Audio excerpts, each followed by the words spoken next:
அம்மா எனக்கு பயமா இருக்கு. My daughter most of the time tells me she is afraid.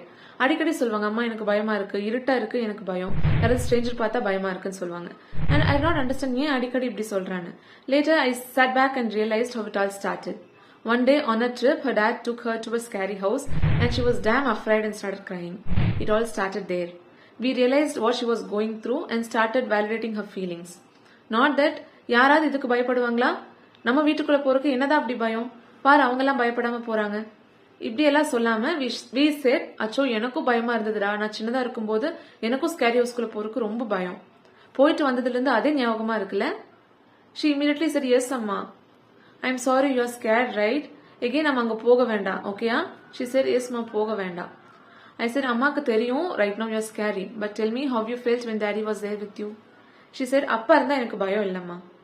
See, sometimes you feel scary and sometimes you feel safe.